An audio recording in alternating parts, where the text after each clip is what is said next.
Hi friends, ఈ రోజు మనం ఈ వీడియోలో రెట్రో మూవీ గురించి మాట్లాడుకుందాం. మూవీ స్టార్టింగ్ మనకి ఓ షిప్పింగ్ కార్పొరేషన్ ని చూపిస్తారు. దీనికి వాచ్మెన్ గా ఉన్నతను ఒక మగవాడు. అతని చేతిలో ఒక పసిపిల్లాడు ఉంటాడు. అయితే సడన్ గా ఈ షిప్పింగ్ కార్పొరేషన్ మీద కొందరు దుండగులు అటాక్ చేస్తారు. అందులో ఉన్న సరుకును మొత్తం దొంగిలించుకొని పోతారు. అడ్డొచ్చిన ఈ మూగ వాచ్మెన్ ని అతి దారుణంగా చంపేస్తారు. అతని చేతిలో ఉన్న పిల్లాడు మాత్రం అక్కడే ఒక మూల పడిపోయి ఏడుస్తూ ఉంటాడు. తన గొడవల మీద దాడి జరిగిందని తెలుసుకున్న ఆ షిప్పింగ్ కార్పొరేషన్ ఓనర్ ఆ ప్లేస్ కు వచ్చి చూసేసరికి తన సరుకంతా పోయి ఉంటుంది. మగవాడైన వాచ్మెన్ చనిపోయి పడి ఉంటాడు. పక్కనే ఆ పిల్లాడు ఏడుస్తూ ఉంటాడు. ఈ రోజు కృష్ణాష్టమి. ఇదే రోజు ఈ పిల్లాడు పుట్టాడంట. ఇతని పొట్ట మీద సుబ్రహ్మణ్య స్వామి ఆయుధం పుట్టుమచ్చగా ఉంటుంది. ఆ పిల్లాడిని చూడగానే ఆ షిప్పింగ్ కార్పొరేషన్ ఓనర్ వాళ్ళ భార్య తనకి పిల్లలు లేని కారణంగా ఆ పిల్లాడిని పెంచుకుందామని అంటుంది. కానీ వాళ్ళ ఆయన మాత్రం అందుకు ఒప్పుకోడు. అయినా సరే ఆమె పట్టుబట్టి ఆ పిల్లాడిని మనం పెంచుకుందామని తన భర్తని ఒప్పిస్తుంది. ఆ పిల్లాడికి నామకరణం కూడా వీళ్ళే చేస్తారు. ఆవిడ ఆ పిల్లాడిని అల్లారు ముద్దుగా పెంచుకుంటుంది. కానీ ఆ పిల్లాడు మాత్రం ఎంత నవ్వించినా నవ్వడు. అతన్ని నవ్వించడానికి అక్కడ ఉన్న వాళ్ళు శతవిధాల ప్రయత్నం చేస్తారు. కానీ ఆ పిల్లాడి చేత నవ్వించలేకపోతారు. చివరికి ఏదైనా ప్రాబ్లం ఏమో అని డాక్టర్ కి చూపిస్తారు. కానీ డాక్టర్ ఈ పిల్లాడికి ఎటువంటి ప్రాబ్లం లేదు.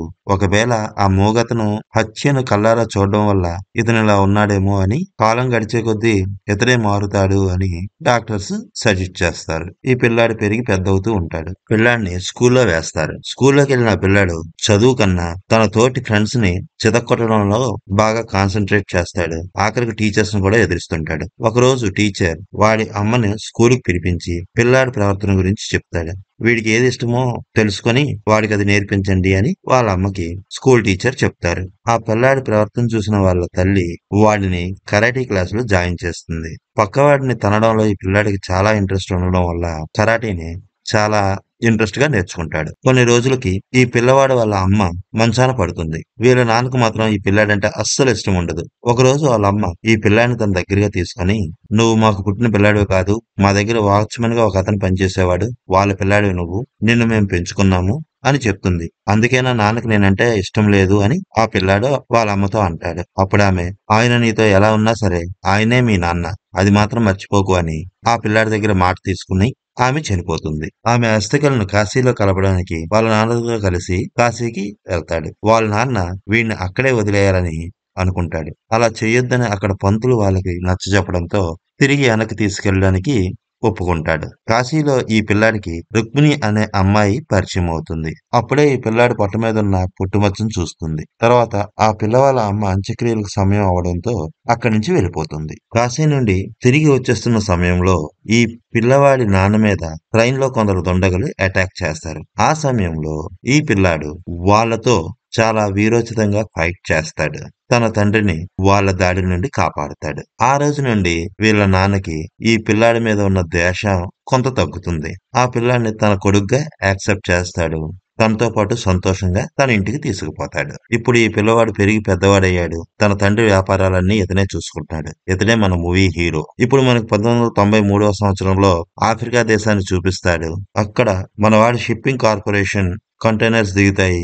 ఆ కంటైనర్స్ ని ఒక గూడ్స్ ట్రైన్ లో తీసుకువెళ్తుంటే ఆ ట్రైన్ ని కొందరు ఉగ్రవాదులు ఆపుతారు. అందులో వాళ్ళకి కావాల్సిన కంటైనర్ ని ఓపెన్ చేసి చూస్తారు. ఆ కంటైనర్ లో వీళ్ళకి కావాల్సింది గోల్డ్ ఫిష్ అనే పేరుతో ఉన్న ఒక వస్తువు. అయితే వాళ్ళకి ఏ వస్తువు అయితే కావాలో అది అందులో ఉండదు. వెంటనే వాళ్ళు ఆ కంటైనర్ లో వాళ్ళు చూసిన గూడ్స్ ని ఫోటో తీసి ఇండియాలో ఉన్న తన ఫ్రెండ్స్ కి సెండ్ చేస్తారు.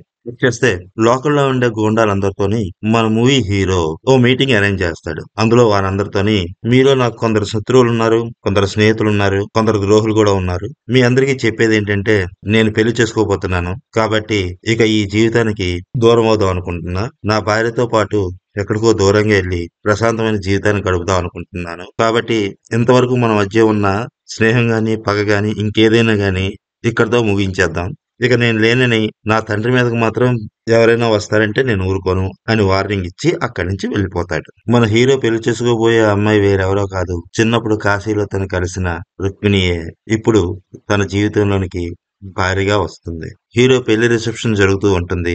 అక్కడికి హీరో వాళ్ళ నాన్న తన ఫుల్ గ్యాంగ్ వేసుకొని వస్తాడు. వీళ్ళందరికీ మేడపైన అరేంజ్మెంట్స్ రెడీగా ఉంటాయి. అంతమంది రౌడీ గ్యాంగ్ పెళ్లికి వచ్చేసరికి రుక్మిణికి చాలా కోపం వస్తుంది. వీళ్ళెవరిని దగ్గరకు కూడా రానివద్దని చెప్పాను కదా, అయినా పెళ్లికి ఎందుకు వచ్చారని హీరోని నిలదీస్తుంది. కాకపోతే అదోలు నా పెళ్లి కదా, సరదాగా వచ్చి ఉంటారులే, పెళ్లి ఎంజాయ్ చేసి వాళ్ళే వెళ్ళిపోతారు అని అంటాడు. పెళ్లి ఫంక్షన్ చాలా సరదాగా జరుగుతుంటుంది. డాన్సులు అవన్నీ హ్యాపీగా చేసుకుంటున్న టైంలోని పెళ్లి కొడుకు వాళ్ళ నాన్న మేడపైకి పెళ్లి కొడుకుని పిలుస్తాడు. హీరో తన తండ్రి దగ్గరికి వెళ్తాడు. అప్పుడు హీరోకి వాళ్ళ నాన్న తనకొచ్చిన ఫ్యాక్స్ ని చూపించి, ఆఫ్రికాలో మనం పంపించిన బంగారు చేపలు ఉప్పు చేపలుగా మారిపోయాయంట, ఏం చేద్దామని అడుగుతాడు. వాటిని నేనే మార్చేశాను, మన మంచిగా చేశాను నాన్న, మనం ఇప్పటివరకు చాలా తప్పులు చేశాము, ఆ తప్పులన్నిటికీ నీకు తోడుగా నేను ఉన్నాను, కానీ ఇప్పుడు మనం చేస్తున్న తప్పు చాలా పెద్దది, ఇది మాత్రం జరగకూడదు, ఇది చాలా పాపం కూడాను, వద్దని చెప్తే వినే స్థితిలో నువ్వు లేవు, అందుకే నీకు చెప్పకుండా నేను ఈ పని చేశాను అని తన తండ్రితో అంటాడు. హీరో అన్న మాటలకు వాళ్ళ నాన్న ఒక నవ్వు నవ్వి, సరేలే అదంతా కాదు గాని గోల్డ్ ఫిష్ ఎక్కడుందో చెప్పు అని తన కొడుకుని అడుగుతాడు. ఆ విషయం మాత్రం నీకు చెప్పను నాన్న అని మన హీరో అంటాడు. ఆ మాట వినగానే హీరో వాళ్ళ నాన్న మన హీరోని చెంప మీద ఒక్కటి గట్టిగా పీకి, నాన్నంట నాన్న, ఎవడరా నీకు నాన్న, నా చుట్టూ నిలబడ్డారే వాళ్ళంటాడు ఎలా నువ్వు, అనాథ యాదవ్వి అని తిడుతూ గోల్డ్ ఫిష్ ఎక్కడుందో చెప్పు అని బాగా ప్రెజర్ చేస్తాడు.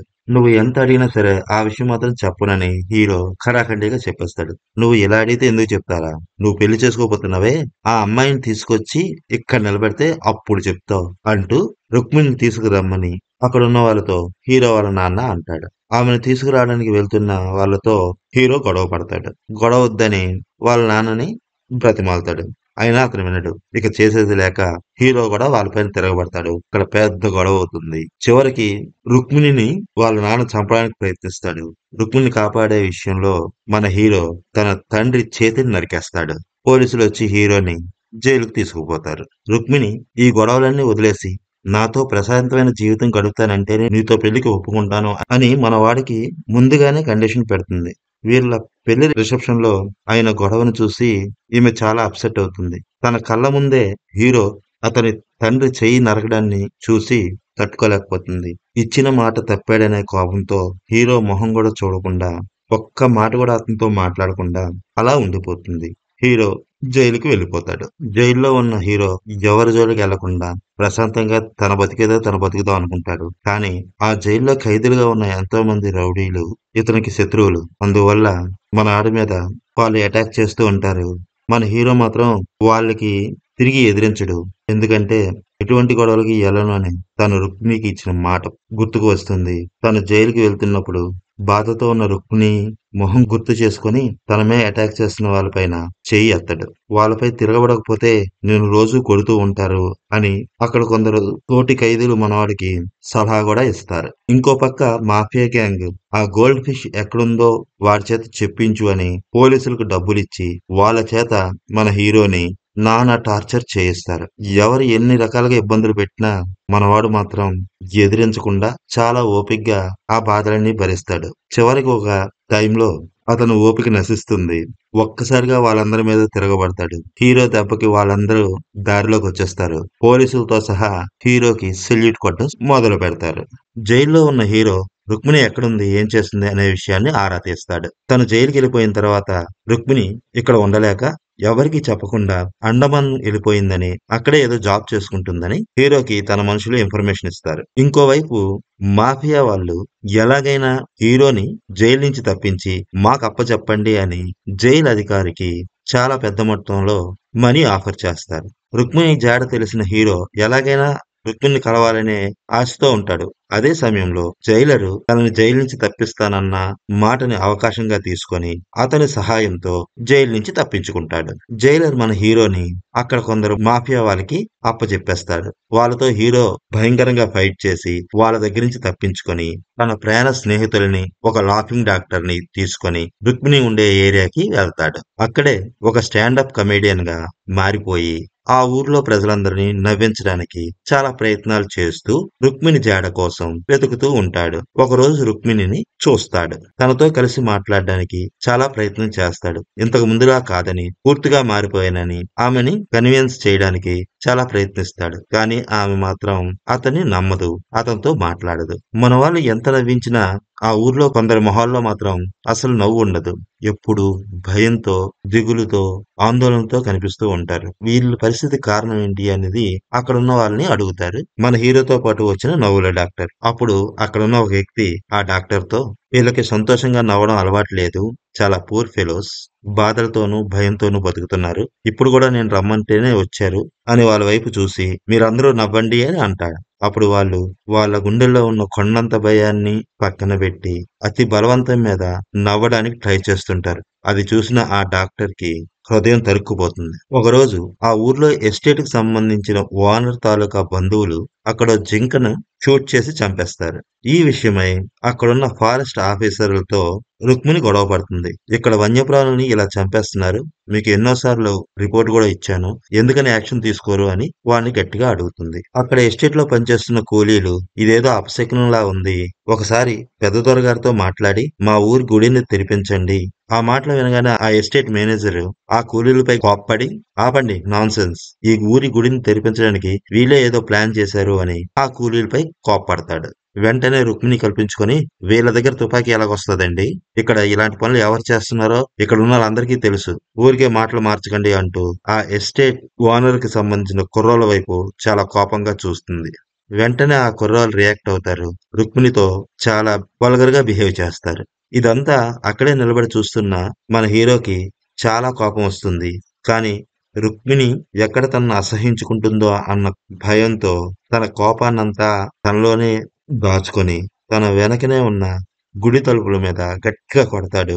ఆ దెబ్బకి గుడి తలుపులు ఓపెన్ అయిపోతాయి. ఎప్పుడైతే ఆ గుడి తలుపులు తెరుచుకుంటాయో అక్కడున్న కూలీలందరూ ఒక్కసారిగా చేతులు పైకెత్తి దండం పెడుతూ వాళ్ళ పద్ధతిలో ఆ దేవుణ్ణి కొలవడం మొదలుపెడతారు. ఆ రోజు మధ్యాహ్నం పెద్ద దొర తాలూకా ఆ కుర్రోళ్ళ దగ్గరికి మన హీరో వెళ్లి అతని పద్ధతిలో వారికి మంచిగా నచ్చజెపుతాడు. అప్పుడు ఆ కుర్రోళ్ళకి మన హీరో ఎవరు, ఏంటి, అతని కెపాసిటీ ఏంటి అనేది బాగా అర్థమవుతుంది. తర్వాత హీరో రుక్మిణి దగ్గరికొచ్చి, "నేను మారిపోయాను. నన్ను నమ్ము. కావాలంటే ఒకసారి నువ్వు నాతో రా. నేను మారిపోయాననే విషయాన్ని రుజువు చేసుకుంటాను" అని రుక్మిణిని తనతో పాటు ఆ ఊరి పెద్ద దొరకు సంబంధించిన కుర్రోళ్ళ దగ్గరికి తీసుకువెళ్తాడు. రుక్మిణిని చూడగానే వాళ్ళు చాలా గౌరవంగా రుక్మిణితో మాట్లాడతారు. "జింకను చంపడం మా తప్పే. మేము ఎంత పెద్ద తప్పు చేశామనేది ఈ నవ్వుల డాక్టర్ గారు మాకు చాలా విపులంగా చెప్పారు. ఇక నుంచి ఇటువంటి తప్పు చేయము. మమ్మల్ని క్షమించండి" అని వాళ్ళు రుక్మిణితో అంటారు. "మీలో ఇంత మార్పు వచ్చినందుకు నేను చాలా సంతోషిస్తున్నానని" చెప్పి రుక్మిణి మన హీరోతో పాటు కలిసి తిరిగి తన ఇంటికొచ్చేస్తుంది.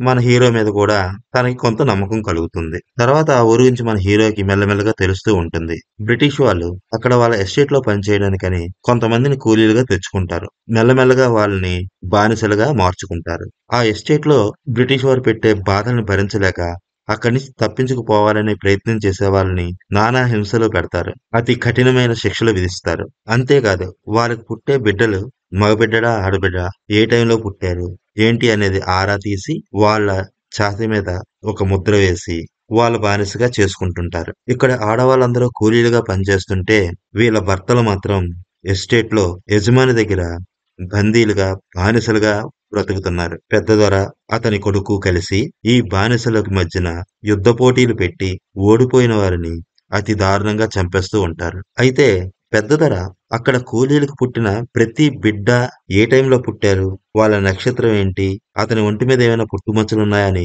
చాలా క్షుణ్ణంగా చూస్తూ ఉంటాడు.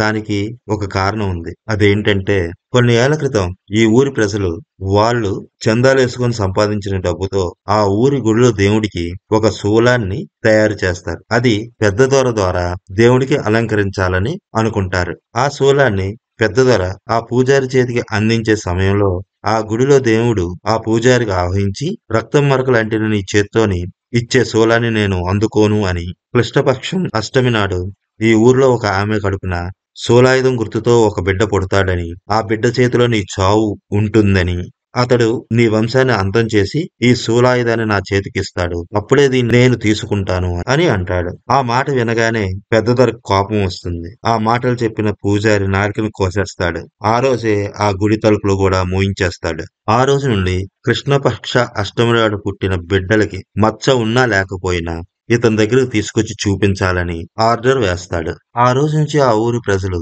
కృష్ణపక్షం అష్టమి రోజు పుట్టిన బిడ్డల్ని పెద్ద దొర దగ్గరికి తీసుకొచ్చి చూపిస్తారు. ఇక ఆ బిడ్డ బ్రతికి ఉండాలా, చంపేయాలా అన్నది పెద్ద దొర నిర్ణయాన్ని బట్టి ఉంటుంది. అయితే ఒకరోజు ఆ పూజారి చెప్పినట్లే కృష్ణపక్షం అష్టమి రోజున ఇద్దరు కవలలు పుడతారు. వాళ్ళలో ఒక ఆడపిల్ల, ఒక మగపిల్లాడు. మగపిల్లాడు శూలాయుధం గుర్తుతో పుడతాడు. వెంటనే ఆ బిడ్డల తండ్రి మగపిల్లాడిని తీసుకువెళ్లి పెద్దదొర ఏ పూజారి నాలుకనైతే కోసేశాడో ఆ పూజారి చేతిలో పెడతాడు. ఈ బిడ్డని నువ్వే ఎలాగైనా కాపాడాలని చెప్పి ఆ పూజారిని ఆ ఊరు దాటించేస్తాడు. ఈ కథంతా విన్న తర్వాత మన హీరోకి అర్థమవుతుంది ఆ బిడ్డ వేరెవరో కాదు తనే అని. తన తల్లి, తండ్రి, అక్క అందరూ ఇక్కడే ఉన్నారని. తన తండ్రి ఈ పెద్ద దొర ఆళ్ళ కొడుకు ఉంటున్న తోటలోని బానిసగా బతుకుతున్నాడని. అప్పుడే నిర్ణయించుకుంటాడు తన వారిని అందరినీ ఈ బానిస బ్రతుకుల నుండి విముక్తుల్ని చెయ్యాలి. ఆ పెద్ద దొరని, అతని వంశస్థుల్ని అందరినీ నాశనం చెయ్యాలని. ఇంతలో మన హీరో ఎక్కడున్నాడు అనే విషయాన్ని ఆ మాఫియా ముఠా వాళ్ళు కనుగొని మన హీరోని ఎలాగైనా బంధించి ఆ గోల్డ్ ఫిష్ ఎక్కడున్నది అనేది తెలుసుకోవాలనుకుంటారు. మన హీరో మాత్రం తన వారందరినీ ఎలాగైనా కాపాడుకోవాలని తనకంటూ ఒక సైన్యాన్ని ఏర్పరచుకుంటాడు. వాళ్ళందరి మీద దాడి చేస్తాడు. పెద్దదొర తనపై దాడికి వస్తున్న జనాలను చూసి ఈ బానిసల చేతిలో నేను సచ్చేదేంటి అంటూ తన రివాల్వర్ తో తనే కాల్చుకొని చనిపోతాడు.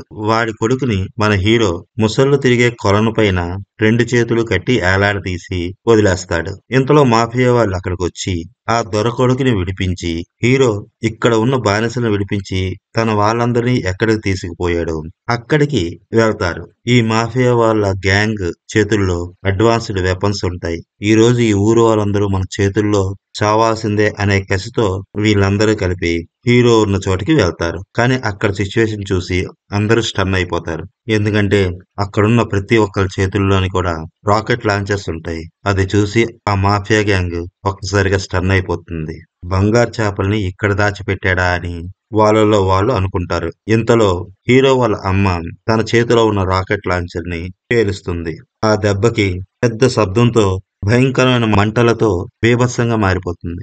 ఆ దెబ్బతో ఆ మాఫియా వాళ్ళు వాళ్ళ దగ్గర ఉన్న వెపన్స్ అన్ని కింద పెట్టేసి మన హీరోకి వాళ్ళందరూ లొంగిపోతారు. హీరో ఆ ఊరి గుడి తెరిచి ఆ ఊరి వాళ్ళు ప్రతిష్ఠించాలనుకున్న ఆ శూలాన్ని ఆ దేవుడి చేతిలో పెడతాడు. తర్వాత ఆ ఊరి అందరి సమక్షంలో రుక్మిణిని పెళ్లి చేసుకుంటాడు. ఆ రాకెట్ లాంచర్స్ అన్ని కూడా పోలీసులకు అందేలాగా చేస్తాడు.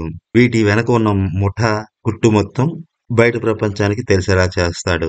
ఇక్కడ ఎస్టేట్ లో జరుగుతున్న దారుణాలన్నీ బయట ప్రపంచానికి తెలియచేస్తాడు. ఇక్కడితో తన ఊరి ప్రజలకి, తన కన్న వాళ్ళకి శాశ్వతంగా ఆనందాన్ని మిగులుస్తాడు. తను కూడా రుక్మిణిని పెళ్లి చేసుకొని తన జీవితాన్ని ఆనందంగా గడుపుతాడు.